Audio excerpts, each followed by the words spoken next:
दुख के ठीक बाद सुख कैसे आता है? दुख के ठीक बाद सुख आने का कारण जीवन की प्राकृतिक लय और परिवर्तनशीलता है। तो चलिए बिना किसी देरी के शुरू करते हैं और जानते हैं कि दुख के ठीक बाद सुख कैसे आता है। कुछ मुख्य कारण इस प्रकार हैं। नंबर 1, परिवर्तन का नियम। जीवन में कुछ भी अस्थायी नहीं है। जैसे रात के बाद दिन आता है, वैसे दुख के बाद सुख आता है। यही प्रकृति का नियम है जो सदियों से चला आ रहा है और आगे भी चलता रहेगा। नंबर 2, अनुभव और सीख। दुख हमें जीवन का गहरा अनुभव कराता है और हमें मजबूत बनाता है। जब हम कठिनाइयों का सामना करते हैं तो हम उनके समाधान भी ढूंढते हैं, जिससे सुख आता है और यह समाधान हमें जीवन भर सुख प्रदान करते हैं।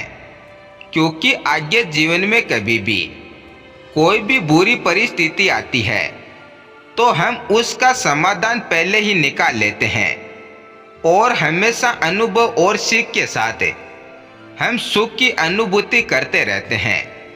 नंबर 3, मन स्थिति का प्रभाव।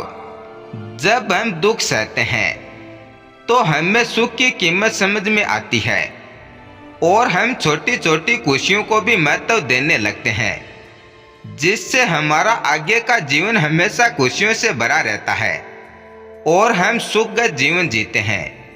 नंबर 4, संघर्ष और सफलता। अक्सर दुख संघर्ष का परिणाम होता है और जब हम उस संघर्ष को पार कर लेते हैं तो सफलता और आनंद मिलता है, जो इस दुख के बाद आपको भी मिलेगा। बस थोड़ा इंतजार करिए। नंबर 5, प्रकृति का संतुलन। ज्यादा दुख के बाद खुशियों का समय आता है ताकि जीवन में संतुलन बना रह सके और हम संतुलित जीवन जी सके और साथ में सही और गलत अपने और पराये का पता लगा सकें और हम हमारी आगे की जिंदगी अच्छे से जी सकें। निष्कर्ष यह है कि दुख के समय धैर्य रखना और सीखते रहना महत्वपूर्ण है, क्योंकि सुख जरूर आएगा। बस हमें उम्मीद बनाए रखनी होगी। तो खुश रहिए। धन्यवाद।